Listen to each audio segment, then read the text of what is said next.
तो दोस्तों, स्वागत है आपका हमारी नई वीडियो में, जिसमें अपन बात करने वाले हैं ईसाई त्योहारों की। ईसाई त्योहारों के साथ साथ अपन बात करने वाले हैं जैन, सिख और जो सिंधी जो उस धर्म के लोग हैं उनके जो त्यौहार मनाए जाते हैं उनके बारे में बात करने वाले हैं दोस्तों अपन।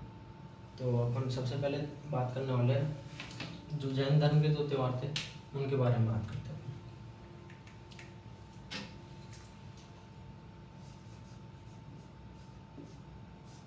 जैन धर्म के जो लोग हैं उनके त्योहारों की बात करें तो दोस्तों अपने मुख्य रूप से जो इनके त्योहार होते हैं वो अपने चैत्र, भाद्रपद और माघ माह में। सबसे कॉमन बात करें अपन तो इन तीनों माह में 10 लक्षण पर्व मनाए जाते हैं।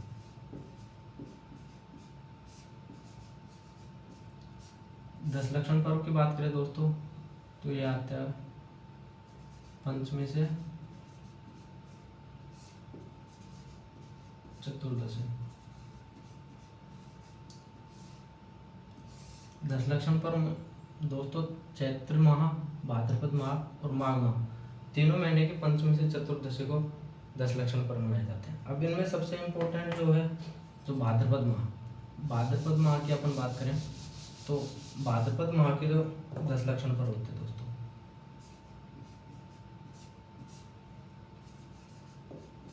भाद्रपद माह के जो 10 लक्षण पर्व होते हैं दोस्तों उनको महापर्व या पर्युषण पर्व बोलते हैं।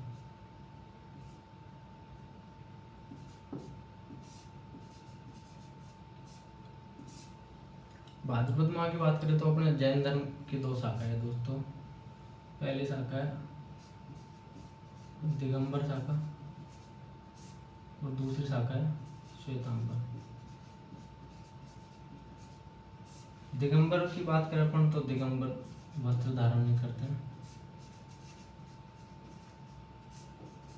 और जो श्वेतांबर होते हैं वो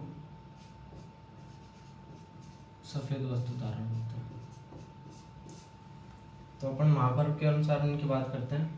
सबसे पहले अपन दिगंबर शाखा की बात करते हैं। दिगंबर शाखा की बात करें तो इनके जो 10 लक्षण पर्व होते हैं वो पंचमी से चतुर्दशी और इनके जो अंतिम दिन होते हैं उसको समयासना करते हैं। समयासना पर्व होता है उसको पड़वा डोक बोलते हैं। पड़वा डोक अपना आश्विन कृष्ण एकम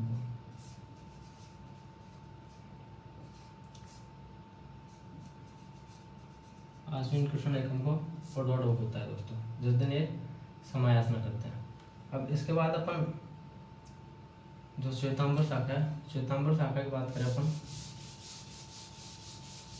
श्वेतांबर शाखा के तो 10 लक्षण पर्व होते हैं उनकी बात करते हैं।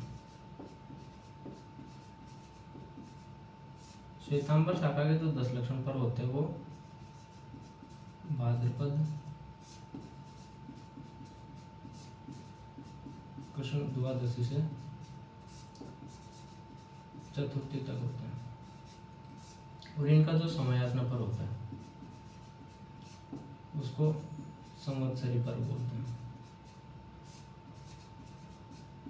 ये होता है पंचमी को, भाद्रपद शुक्ल पंचमी को। ये अपनी बात हुई 10 लक्षण पर्व की। 10 लक्षण पर्व के बाद में अपन बात करते हैं जो इनके जयंतियाँ मनाए जाते हैं दोस्तों उनकी बात करते हैं अपन। जयंतियों की बात करें तो इनके चैत्र माह में 2 जयंतियाँ मनाई जाती हैं। चैत्र माह की अपन बात करें, चैत्र माह में जो आदिनाथ जी थे, जो इनके जो पहले तीर्थंकर थे आदिनाथ जिनको ऋषभ देव जी के नाम से जानते हैं, उनकी जो जयंती मनाई जाती है वो चैत्र कृष्ण नवमी को मनाई जाती है। अब अपन चैत्र शुक्ल नवमी के बारे में पहले पढ़ चुके हैं। चैत्र जो शुक्ल नवमी होती है उसको अपने भगवान राम की जयंती मनाई जाती है, रामनवमी। ये चीज़ आपको याद होनी चाहिए क्योंकि अपन ये पहले पढ़ चुके हैं। चैत्र कृष्ण नवमी को इनके आदिनाथ जी ऋषभदेव जी की जयंती मनाई जाती है। आदिनाथ जी ऋषभदेव जी को भील जो जनजाति है वो केसरिया जी या काला जी मानती है। ऋषभदेव जी के अपने धुले उदयपुर में मेला लगता है।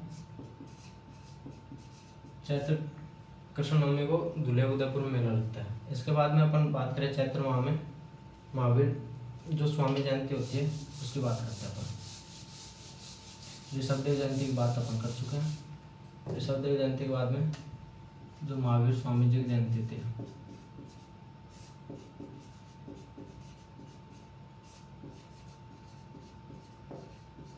वो अपने चैत्र शुक्ल त्रयोदशी को मनाए जाते हैं।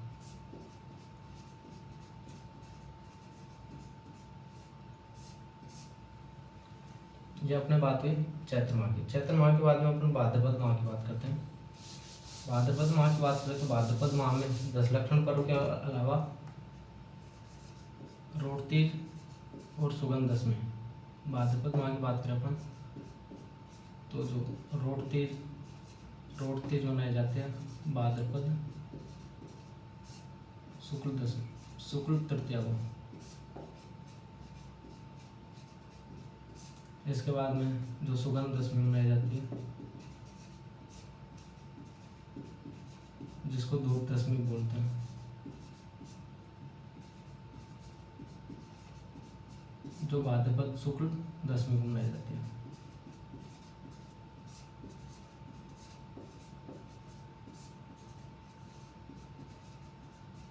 चैत्र माह में अपन पढ़ चुके हैं। इसके बाद में भाद्रपद माह की बात करें, भाद्रपद माह की बात अपन कर चुके हैं। इसके आगे माघ माह में 10 लक्षण पर्व होते हैं जो पंचमी से चतुर्दशी तक होते हैं। ये अपन बात हुई जैन जो धर्म थे उनके जो मेन जो पर्व थे उनके बारे में अपन बात कर चुके हैं। जैन धर्म के बाद अपन बात करें सिख धर्म की। जो सिखों के जो मेन धर्म है उनकी बात करें तो सबसे पहले सिखों के गुरु नानक जयंती।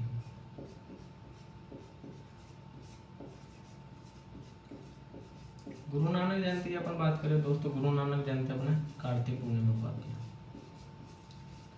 कार्तिक पूर्णिमा की बातें अपन पिछली क्लासों में कर चुके हैं। कार्तिक पूर्णिमा को अपने जो गुरु नानक जी थे उनके राजस्थान में 2 मेले लगते हैं। एक मेले लगता है साहबा चूरू में कार्तिक पूर्णिमा को, दूसरा मेला लगता है अपने कोलायत बीकानेर में।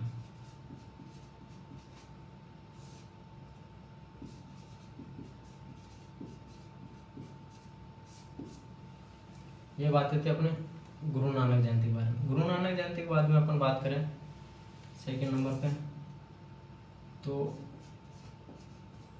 गुरु गोविंद सिंह जयंती।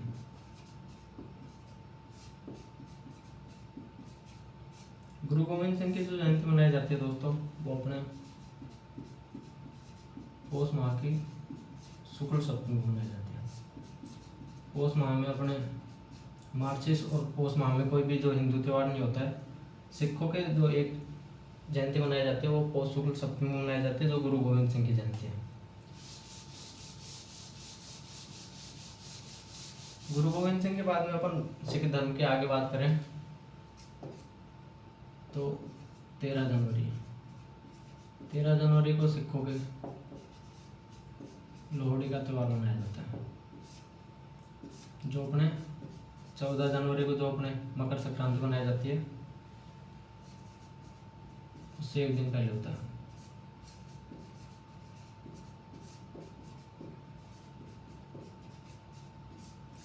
तो ये चीज़ आप ध्यान रखें थोड़ा सा। 13 जनवरी को लोहड़ी मनाई जाती है। लोहड़ी के बाद में अपन बात करें 13 अप्रैल की।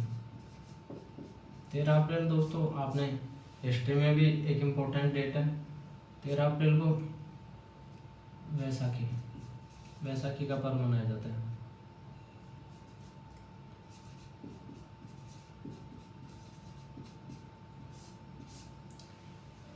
तेरह अप्रैल को दोस्तों अपने हिस्ट्री की बात करें तो 13 अप्रैल 1699 इस दिन गुरु गोविंद सिंह जी थे, उन्होंने आनंदपुर साहिब में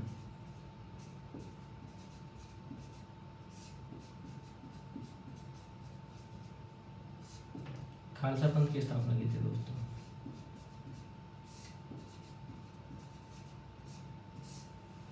तेरह अप्रैल की अपन एक और बात करें, 13 अप्रैल 1919, इस दिन अपने जलियांवाला बाग हत्याकांड हुआ था दोस्तों।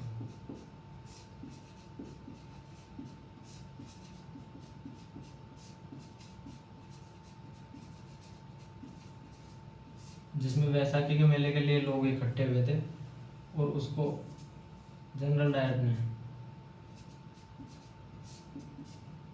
अंधाधुंध गोलियों की बारिश की और 1000 लोगों से अधिक लोगों की यहाँ पे मृत्यु हुई थी दोस्तों। तो ये अपने बातें थी जो सिख फेस्टिवल था, जो सिख जो धर्म थे उनके जो फेस्टिवल थे उनके बारे में। इसके बाद अपन बात करने वाले हैं जो सिंधी जो धर्म है, जो सिंधी धर्म के जो लोगों के जो त्योहार हैं उनके बारे में। सिंधी त्योहारों की अपन बात करें तो झूलेलाल जयंती,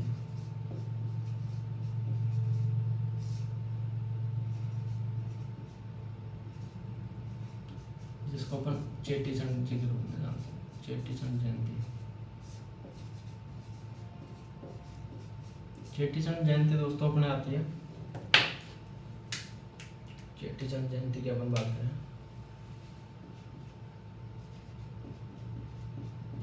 चैत्र शुक्ल एकम को। इस दिन अपने नववर्ष होता है। इस दिन जो झूलेलाल जी थे उनका जन्म हुआ था। झूलेलाल जी थे, उनको समुद्र के देवता और भगवान वरुण का अवतार माना जाता है। तो ये चीज़ अपने को थोड़ा पता होनी चाहिए कि भाई झूलेलाल जयंती, चेटीचंड जयंती कब आती है, कौन से महीने में आती है। झूलेलाल जी को समुद्र का देवता और वरुण का अवतार माना जाता है। इसके बाद अपन बात करें झूलेलाल जयंती के बाद में अपन बात करें असुचंड। असुचंड की बात करें तो ये आती है आश्विन शुक्ल एकम को।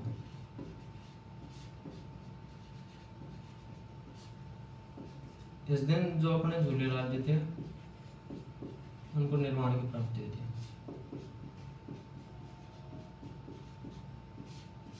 तो ये बातें थी अपने असुचंड जी के बारे में। इसके बाद अपन बात करने वाले हैं चालिया महोत्सव की। चालिया महोत्सव 40 दिनों का एक महोत्सव होता है।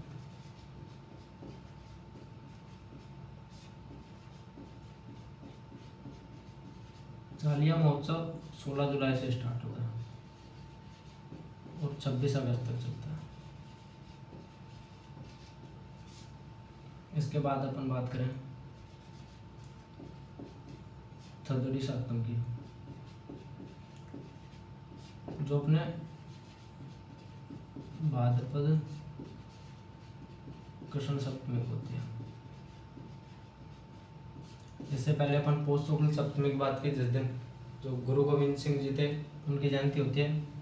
ये अपने सिंधी जो त्यौहार थे, जो सिंधी फेस्टिवल जयंतियाँ थी, उनके बारे में अपन बात कर चुके हैं। जो नेक्स्ट अपन बात करने वाले हैं वो बात करेंगे ईसाई जो त्यौहार थे।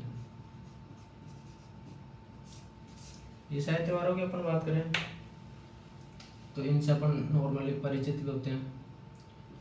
ईसाई जो त्योहार मनाए जाते हैं, जो ग्रिगोरियन जो कैलेंडर है उसके अकॉर्डिंग इनके दो त्योहार मनाए जाते हैं। ग्रिगोरियन कैलेंडर की अपन बात करें तो ये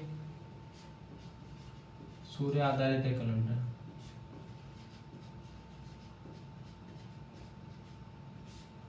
इससे पहले अपन बात कर चुके हैं दो कैलेंडरों की, एक विक्रमी कैलेंडर और एक हिजरी कैलेंडर। विक्रमी कैलेंडर और हिजरी कैलेंडर दोनों चंद्रमा पर आधारित होते हैं। विक्रम कैलेंडर में अधिक मास जोड़ा जाता है, जबकि इसमें अधिक मास नहीं जोड़ा जाता है। इसके आगे अपन बात करें 25 दिसंबर की। 25 दिसंबर की अपन बात करें तो 25 दिसंबर जी को जो ईसा मसीह जी थे, उनका जन्म हुआ था इस दिन। 25 दिसंबर को अपने सुशासन दिवस मनाया जाता है।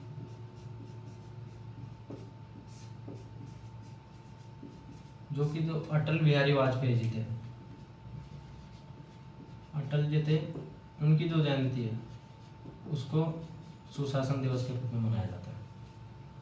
25 दिसंबर के बाद अपन बात करें 1 जनवरी की। 1 जनवरी की बात करें तो इस दिन नववर्ष होता है ईस्वी कैलेंडर के हिसाब से। इस दिन ईसा मसीह जी को ज्ञान की प्राप्ति होती है। 4 वर्ष की उम्र में ईसा मसीह जी को ज्ञान की प्राप्ति होती है।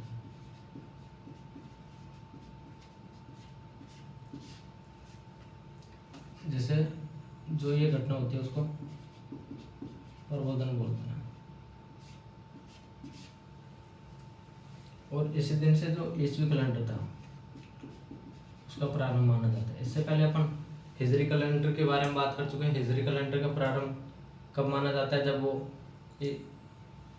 मोहम्मद पैगंबर साहब जी थे, वो मक्का से मदीना जाते हैं तो उस प्रक्रिया को हिजरत बोलते हैं। और जो उसी दिन से जो कैलेंडर प्रारंभ हुआ उसको हिजरी कैलेंडर बोलते हैं। हिजरी कैलेंडर के बारे में, ईस्वी कैलेंडर के बारे में अपन बात कर चुके हैं। इसके बाद अपन बात करें 1 जनवरी के बाद अपन बात करते हैं गुड फ्राइडे की।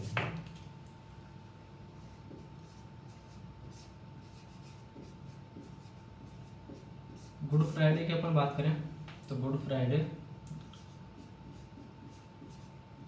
ईस्टर से जो पहले जो फ्राइडे होता है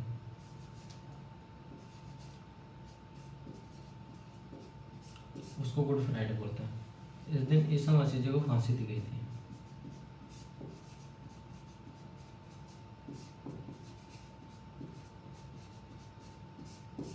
गुड फ्राइडे के अपन बाद में अपन बात करते हैं ईस्टर की। ईस्टर की बात करें तो ईस्टर के दिन ईसा मसीह जी थे वो पुनर्जीवित हुए थे।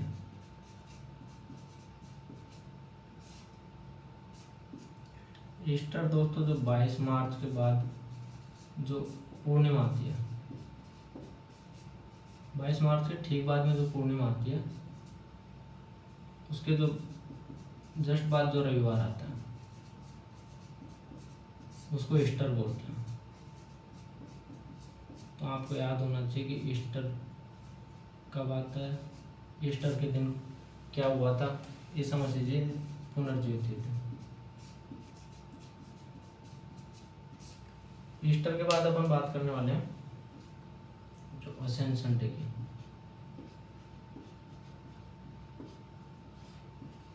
असेंशन डे की अपन बात करें तो जो असेंशन डे आता है वो ईस्टर के 40 दिन बाद आता है। इस दिन ईसा मसीह जी थे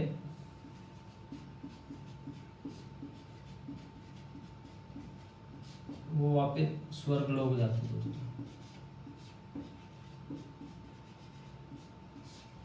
तो ये अपनी कुछ बातें थी जो बाकी जो अपने धर्म बचे हुए थे उनके जो मेन जो फेस्टिवल थे, जो मेले थे, उनके बारे में अपन बात कर चुके हैं। अगली क्लास में अपन बात करने वाले हैं राजस्थान के जो प्रमुख लोक देवता हुए हैं उनके बारे में। धन्यवाद दोस्तों।